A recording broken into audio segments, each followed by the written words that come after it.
让我们一起来领受上帝的话，记载在以弗所书1章1节到23节。以弗所书1章1节到23节。和本圣经在269页，其他版本请看荧幕。奉神旨意做基督耶稣使徒的保罗，写信给在以弗所的圣徒，就是在基督耶稣里有忠心的人。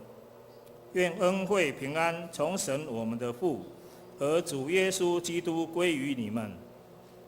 愿颂赞归于我们主耶稣基督的父神，他在基督里曾赐给我们天上各样属灵的福气，就如神从创立世界以前，在基督里拣选了我们，使我们在他面前成为圣洁，无有瑕疵。又因爱我们，就按着自己旨意所喜悦的预定我们，借着耶稣基督得儿子的名分，使他荣耀的恩典得着称赞。这恩典是在他在爱子里所赐给我们的。我们借这爱子的血得蒙救赎，过犯得以赦免，乃是照他丰富的恩典。这恩典是神用诸般智慧聪明，充充足足赏给我们的，都是照他自己所预定的美意，叫我们知道他旨意的奥秘，要照所安排的，在日期满足的时候，使天上地上一切所有的，都在基督里面同归于一。我们也在他里面得了基业，这原是那位随己意行作万事的，照着他旨意所预定的，叫他的荣耀从我们这首先在基督里有盼望的人，可以得着称赞。你们既听见真理的道，就是那叫你们得救的福音，也信了基督。既然信他，就受了所应许的圣灵为印记。这圣灵是我们得基业的凭据，只等到神之名被赎，使他的荣耀得着称赞。因此，我们既听见你信从主耶稣，亲爱众圣徒，就为你们不住的感谢神。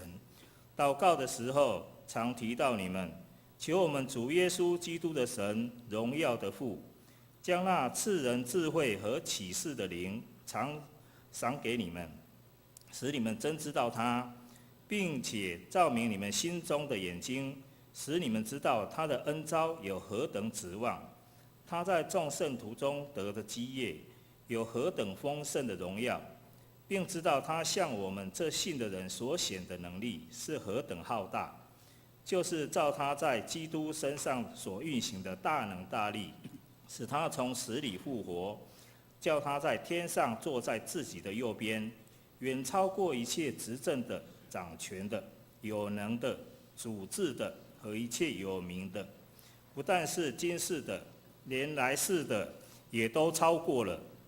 又将万有伏在他的脚下，使他为教会做万有之首。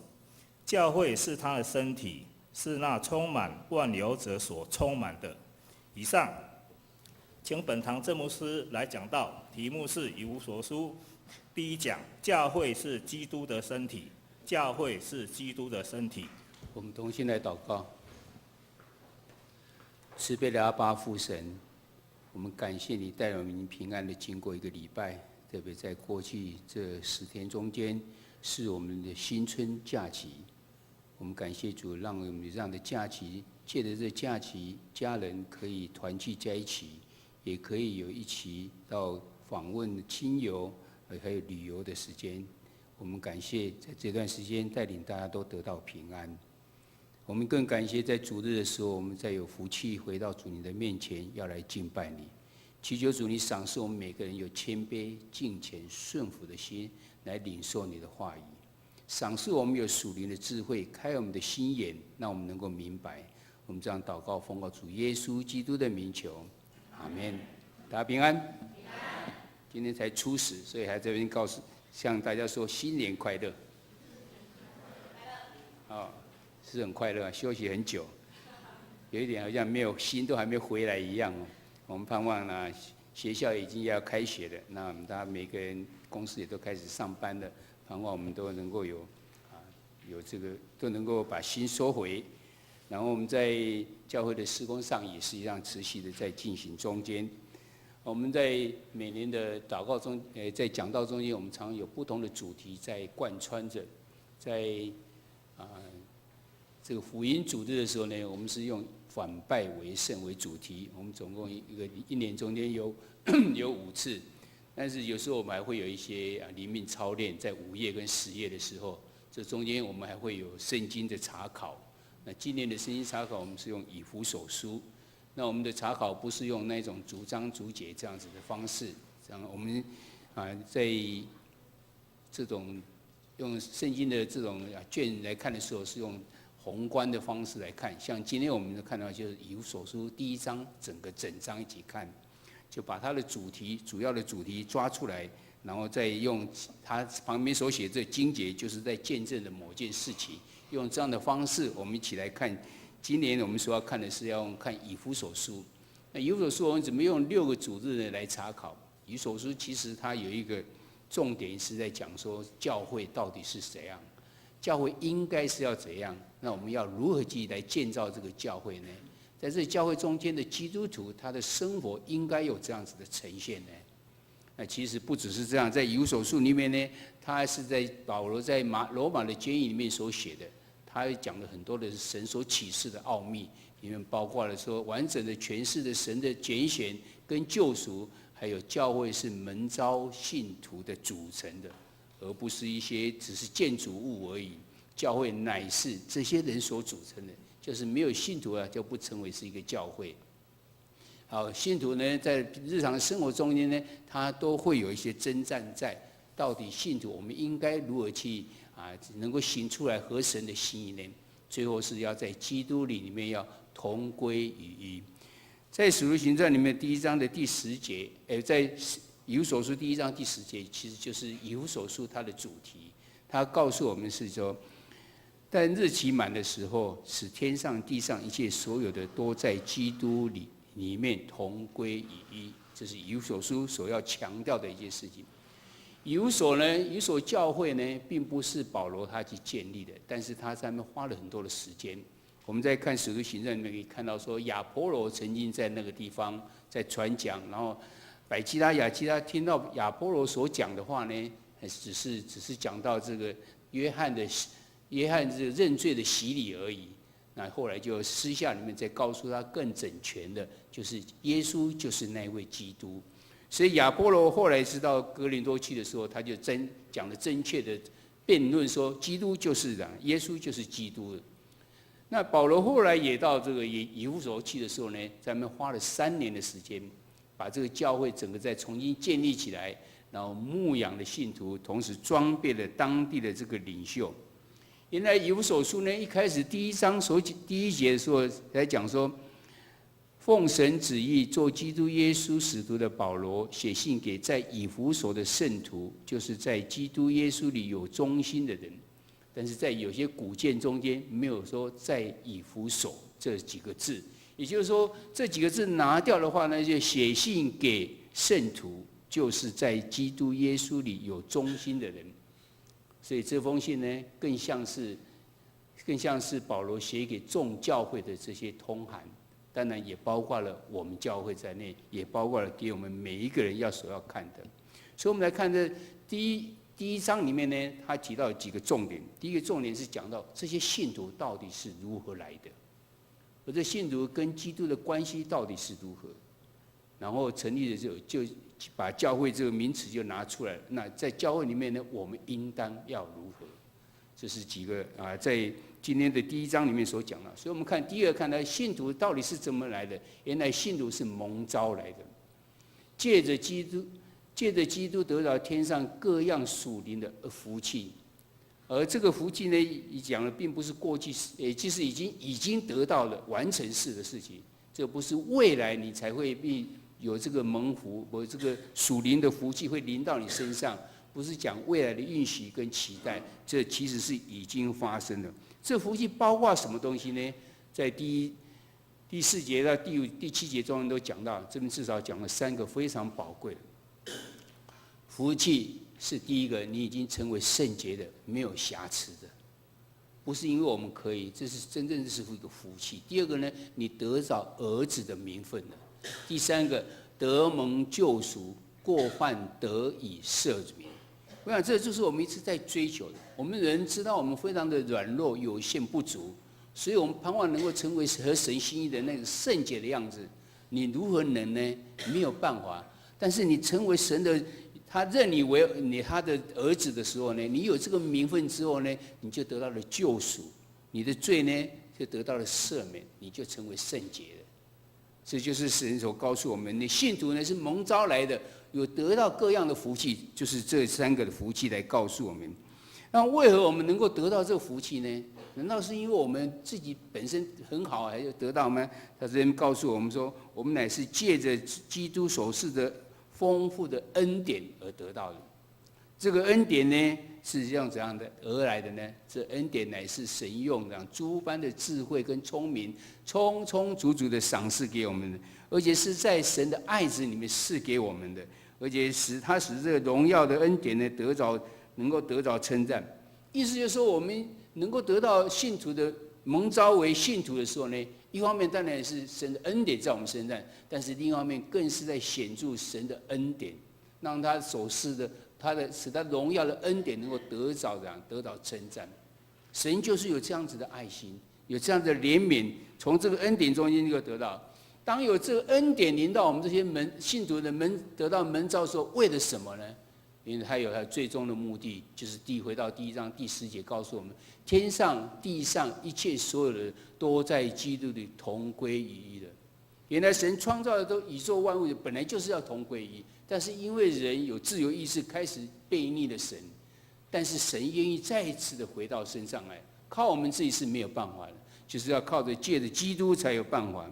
而这个要同归于一呢，并不是现在才想到的，其实是照着他自己预定的美意，而且是这样要叫我们知道，这就是他的奥秘啊！而且最后是这样，这日期满足的时候，就是一定会实现的，不是不会实现的，只是时间还没到而已。因为神希望我们每个人都能够成为他的百姓，都能够得到的赦免，而不是处在罪恶之中而得来的。那我们这些知道，我们这些信徒是蒙召的，而且是因为神的恩典的，也知道他的最终目的是要这样，那代表我们是这样，原来我们就是神的产业。所以这蒙召的信徒说，我们已经得着基业了。得着基业意思就是说，我们已经成为上帝的产业了，就是上帝的财产一样的。而这个财产是怎样？是因为照着他那位随己意行，做万事的，照着他旨意所预定，也就是神当初的意思，也就是在这样，原来的意思就是这样。那我们要怎样听见真理的道，就是叫我们得救的福音，也信了基督。告诉我们要能够这样，就是要听那个得救的福音，而且要信基督，而且要领受怎样？领受圣灵。我们要领受所应许的圣灵为印记，而这圣灵是我们得着基业的凭证。为什么我们可以成为神的这个产业呢？圣灵就是成为帮助我们，让我们可以继续成为神的产业的。我们被赎回呢，也成为神的产业呢，是为了目的，还是为了要得到神的荣耀，能够得到称赞？所以我们可以知道，保罗他对这个整个上帝的心意的奥秘，他非常的了解。他知道神爱世人，但是这世人呢，常常又因为犯了罪，所以没有办法自己能够得到圣洁，所以就借着恩典，神蒙召了我们这些信徒，让我们罪得到赦免，让我们成为圣洁的，因为我们成为他的儿女的名分了。而这些恩典呢，是神借着诸般的智慧里面，充充足足的赏赐在我们身上的。最后目的就是希望我们人天上地上一切都在基督里面都能够同归于一。若是这样的话，那我们信徒要如何能够这样做到呢？原来我们需要去成长。我们要成长，如何来成长呢？保罗是为了门徒信徒里面他有信心呢，就不住的感谢神。而且为信徒的成长祷告。原来是讲我们要有爱心，我们要成长中间，至少人应该付出的部分就是我愿意去成为一个有爱心的人。保罗又求那赐给人智慧跟启示的灵呢，能够赏赐给我们信徒，使我们能够真知道他。我们常常讲说，其实知道就知道，为什么加一个真呢？因为我们有些人的知道并不是完全真正的知道。我们知道我们的平安是我真的很平安吗？还是真平安呢？真的东西只有从神而来才是一个真的。保罗为何可以讲这样呢？因为他自己曾经瞎眼过，他曾经被光照瞎眼，但是他眼睛没有看到的时候，他仍然遇见了主耶稣，所以他能够纵使眼睛没有看到，他都能够真知道是什么。但是他又求神说，照明你们心中的眼睛，心中的眼睛才是真正需要的，使你知道他的恩召有何等的指望。保罗他真的知道，人的眼睛虽看不见的时候，心中的眼睛也能够得到照明，而知道神的恩召是有何等的指望，因为他自己本身就是这样子来经历过的。耶稣对保罗的呼召呢，就是要他去传扬福音，然后带领人能够得救恩，并且能够与一切成圣的人同得基业，也一同能够成为神的产业。不是只有对保罗而已，是因为对保罗这样，所以希望保罗也能够去传扬福音，带领更多人跟他像他一样，也能够成为神的产业，就是神他所拥有的，成为他的子民的意思。保罗要信徒能够明白呢，神在信徒圣徒中间的得的产业呢，是何等的丰盛的荣耀。我们也应该要知道，神要能够把握神所赐的属灵产业，成为神的产业。这些到目前为止都是保罗他在陈述，我们人应该有这样子的理解。其实我们并没有完全这样的理解，所以保罗他又继续的告诉我们说，你知道这能力有何等的大吗？这能力是讲是照着神在基督上所运行的大能大力，因为他讲他曾使耶稣从死里复活了，而且又使耶稣能够坐在神自己的右边。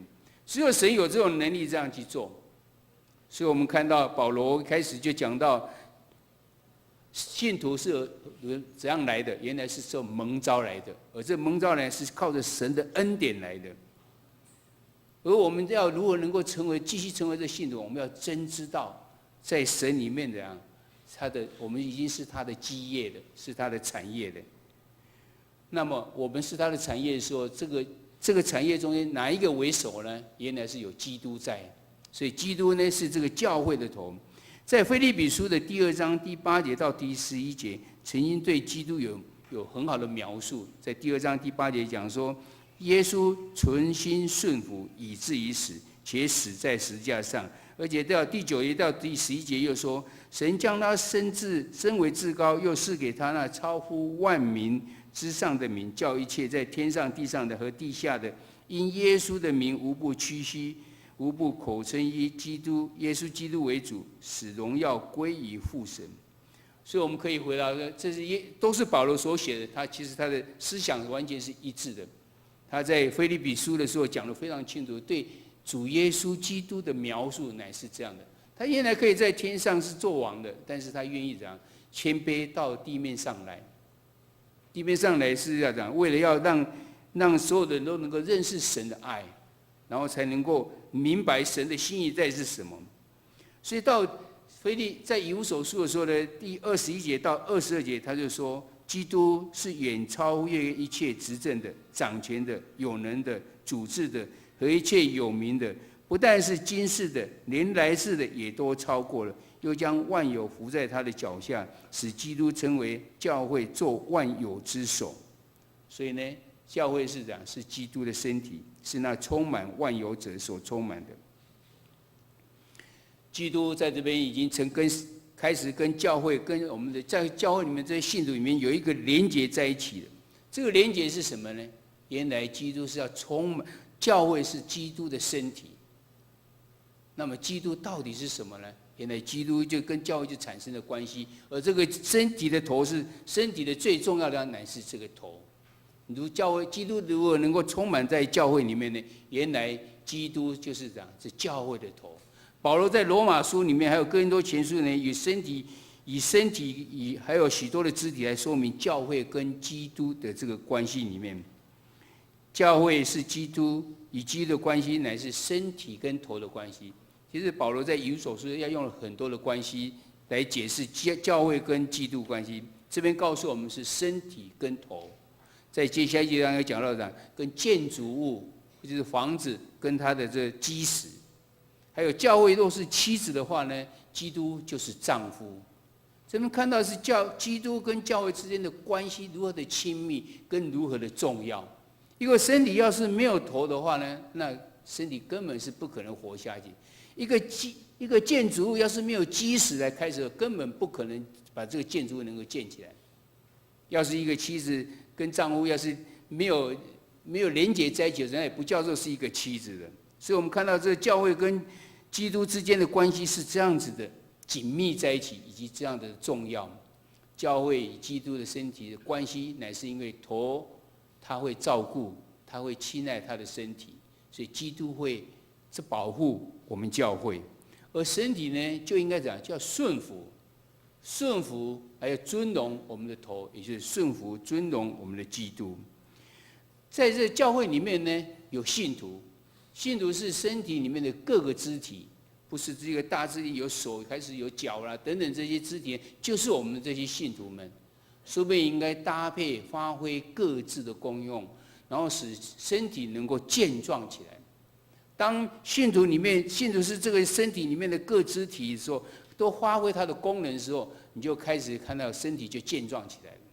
有可能我们会觉得我们的身体好像有些部分其实是有些医生会告诉你，这个部分不重要，把它拿掉没有关系。例如说我们的盲肠在痛的时候，甚至我们的胆结石的时候这个拿掉就好。就开玩笑说只是没有胆子而已啊。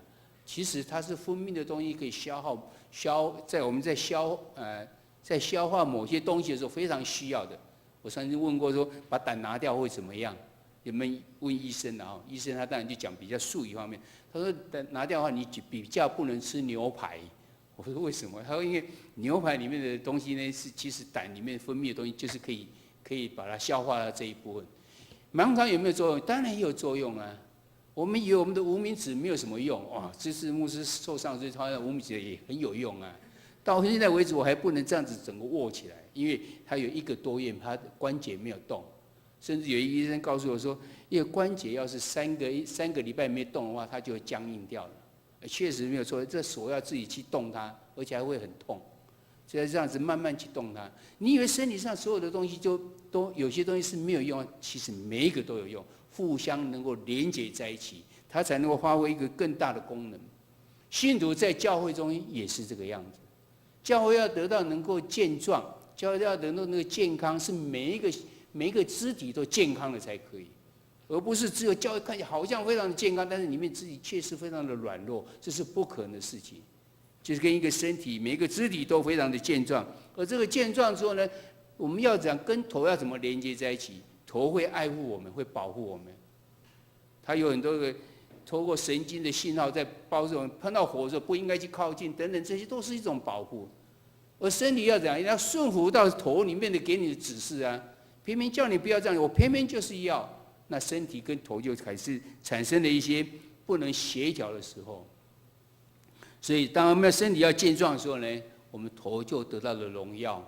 当我们顺服的时候呢，头才能够来保护我们。不过身体呢，我们所讲的身体到底还只是一个外在的我而已，内在的东西更重要。我们有内在的思想，有内在的情感、理性、性格、灵魂，这才是真正的我。内外整全才是完整的人，否则就不完整。一个人看起来外表第一眼看到哇非常的健壮，其实他里面的思想是什么你完全不知道，这人的个性是怎样我们也不知道，然后他的道理他的情感是怎样我们也不知道，所以只看外表并不重要，他的内心思想到底是怎样，内外连结在一起，这才是一个整全的人。同样的，我们可以回到我们教会来看一样，我们教会看起来，从很多人来参观我们教会看，哇，你们教会好棒哦！从地下室一直到8楼，通通是你们。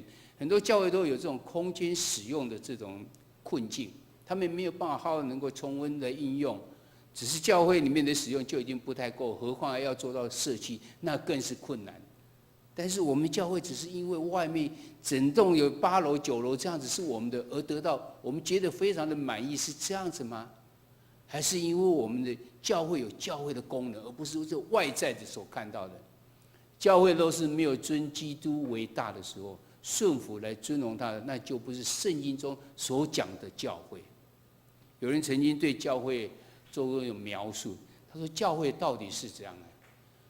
那是不是外面有十字架就好？他说有啊，十字架那在坟墓里面最多了。那边都是教会吗？所以当然不是说屋顶上面或是有一个建筑上面有十字架就代表是教会。那想呀想啊，怎么办呢？有些人他就讲说：哦，我知道，他说教会乃是有一群人在特定的时间到一个特定的地方做一个特定的事情，听起来好像是蛮有道理的。我们在一个就是这个教会的地方，然后在礼拜天的时候，我们大家都聚集在这边做礼拜，是这样子吗？我相信你很少。你很难能够用几句话来描述教会到底是怎样。当你的头不在的时候，你没有尊荣，没有顺服到你那个头，以这头的主意为旨意的时候，这就不是圣经中所讲的教会，只不过是一群人聚集在一起而已。而这些人呢，顺着自己的意思，而不是顺着头的意思，或是基督的意思而已。所以，让我们可以更深入的去了解到。我们外在的身体应该要如何来表达内在真实的基督，使人来认识荣耀基督？因为我们就是现在圣经里面告诉我们，已经成为信主之后，我们就成为一个新造的人。现在在活的不再是我在活的，乃是基督在我里面活的。但是怎么呈现出来呢？外在的身体的教会应该如何表达内在真实的基督呢？我想这是以弗所书1章里面特别要告诉我们。当保罗他讲了很多个基督跟教会的关系的时候，第一个讲到的是说身体，教会就像是身体，而基督就是头。他接下来还用其他的比喻，建筑物啦，还是用夫妻的关系等等这样。在这边里面看到的时候，一个人的身体是外面看到的，教会。世上的人看我们教会的人，基督徒就是看到教会，但是内在呢？我们内在有没有呈现出那个基督在我们里面，都已经成为是我们不再是自己在活，而是基督在我们里面而活呢？所以，我们以弗所书第1章里面在告诉我们说，教会是他的身体，而那充满万有的所充满的，也就是基督要在我们里面来充满。所以我们来想想看看，基督要充满万有，也要充满在教会中间。教会当如何让基督来充满呢？教会当如何显出基督已经充满的样式呢？你觉得我们教会已经是基督充满了吗？你觉得我们教会是不是有要让基督来充满呢？那有的话，我们应该是如何呢？也就是另外你从别的角度来看。当外面的人没有进到教会里面来看我们的时候，他觉得你迦南教会是怎样子呢？只是有一个不错的建筑，有很多的空间，里面人也很多人在进出，好像很多人在聚会，就是这样子了吗？还是人家可以讲到迦南教会，哇，迦南教会很好，怎么好？他能够讲出一大串出来。他非常关心的，他虽然不是我们主内的弟兄姐妹，但他非常关心他整个的社区。他常常在有关在社区的这些事情，就需要有急难的时候，他就跳出来，有做什么事情，他们都跑第一，而不是只是一个内顾型而已，而是一个外展型的，而不只是这样。这是整个看教会。接下来要问的是说，我们基督徒呢？我们每一个人都是教会中间的一份子，是教会身体中间的那些肢体。我们要如何被基督来充满呢？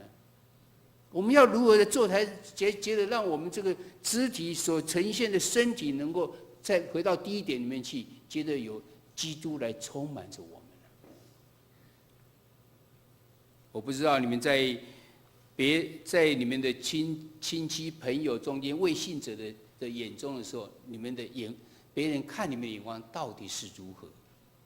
是有基督在我们里面呢，还是只是原来那个我，只不过挂上一个说我是基督徒而已？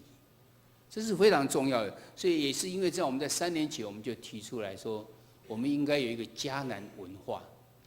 迦南文化只不过是告诉大家说我们是不是能够更注重在某些事情上面。我们知道在我们的生活中间有一些我们的习性，我们一些我们觉得不太好的东西，我们是不是应该如何去对抗它？一面对抗，一面又去强调，而强调部分就是我们要努力来去做部分。我相信我们要是等一下结束出去的时候，你看到2楼的墙壁上，就是迦南文化已经写得非常清楚。真敢给，然后和睦创新，真诚感恩，给予和睦创新。只有单单看这5个词的话呢，大概不一定能够想到那么多。但你曾经注意看我们下面所写的，打圈圈就是我们要强调的，打叉叉是我们要去对抗的。里面像我们讲到感恩的部分，我们就强调我们常常要祝福，而不是要讲抱怨。我们常常要用好的思想善思，而不是常常想一些不好的事情。我们要常常要讲好的话语，不是讲这个不好的话语。而且我们常常要讲要谦卑来对抗骄傲，等等。我们写了好多的词句在那个地方。其实我们只要注意看那个对抗里面，真的就是我们常常有的。我们会虚假、谄媚、巴结、传舌、抱怨、恶思恶言、骄傲。还会自私、冷漠，还会要求、自怜，还有冲突、论断、批评、八卦，还有不长进、悖逆、懒惰等等这些。但是，要是我们能强调的话呢，我们可以看到，我们要强调的正直、忠心、诚实、节制。我们要强调祝福、善思、善言、谦卑，强调关怀、服侍。付出、分享，强调和平、亲密、互动、柔和，强调要改革、成长、受教、积极。我想这是用我们的话语来讲出来的。但是要是这些能够呈现出来的话，我相信人家看到的不再是一个老我，乃是一个新造的人。看到似乎有一个基督的样子在我们里面活着。而每一个肢体都是这样的话，我相信我们整个教会呈现出来的，就是人家看见的基督充满在这个身体里面。保罗写给以弗所的教，虽然不是他所创设，但是他花了很多的精神在那个地方，花了3年，每天跟他们传讲神的奥秘，神福音的奥秘。今天看，然后他离开的时候，他又写了一封以弗所书来劝勉了他们。告诉他们，神的终极目的乃是要借着基督，大家能够合而为一。而要合而为一的时候呢，就是因为我们这些受恩召、受蒙召的信徒，能够成为神的子民，这是神的恩典所造成的。那我们应该要如何呢？你要尊基督为头。这我们这些蒙召的信徒结合在一起，就是成为一个教会。而教会呢，乃是身体，然后头就是基督。而这基督呢，是神所差遣尊荣他的，使他最后得到尊荣的。原来他可在天上做王，但是他愿意到地上来为我们受苦。我们有这样何等的荣幸！所以在让基督能够成为头的时候，就是让这个教会能够呈现出来，基督真正是我们的头。所以这2个题目一直是非常重要的，在告诉我们。基督他应该充满在万有中间，包括充满在我们教会中间。但是我们要教会如何能够让基督充满呢？我们能够如何显出是基督已经充满在我们教会中间呢？而我们每一个人都是这个教会中间的一份子，也就是教会中间的肢体。我们也是如何要能够被基督充满呢？我们要如何能够显示出我们已经是被基督充满的呢？我相信在新的年开始，在农历年新的年开始的时候，更盼望我们能够去思考这个问题。保罗虽然是要写给的是以弗所书，是写给以弗所，但有的古卷说他没没有写以弗所这几个字，所以更像是写给我们所有的人，包括在2000年之后的我们。同样要告诉我们，基督是我们的头。我们如果能够让这个头能够充充满满的充满在我们每个人心中，而呈现出来就是这个头的旨意呢，让别人能够觉得基督真的是充满在我们身体中。在一个新春的年开始的时候，那盼望我们能够思考这些问题。圣经中间给我们很多的原则，但我们自己也在，我们也可以不一定从圣经中间的原则能够把它展开成为我们在日常生活中间，我们也可以明白很多，包括我们教会里面所讲在提倡的迦南文化也是其中之一。当然在以弗所书到后来的时候会讲到基督徒的生活跟他的挑战是什么，这些都是我们要学习的。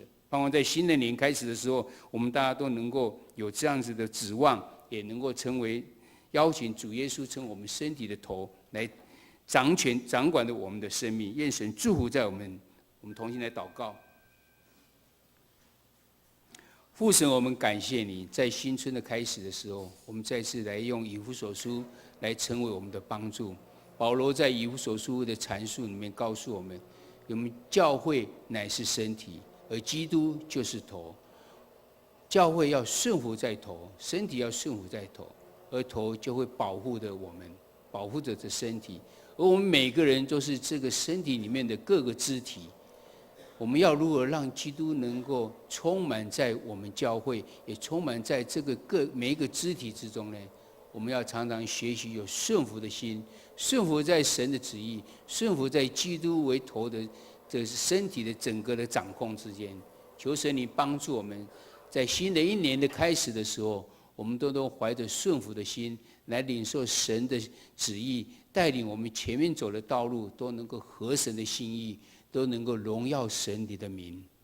为此献上我们的感恩与祈求。这时候我们要同心用使徒信经来告白我们的信仰。我信上帝，全能的父，创造天地的主。我信我主耶稣基督，上帝的独生子，因圣灵感孕，由童贞女玛利亚所生，在本丢彼拉多手下受难，被钉十字架，受死，埋葬，降在阴间。第3天从死人中复活，升天，坐在全能父上帝的右边，将来必从那里降临，审判活人死人。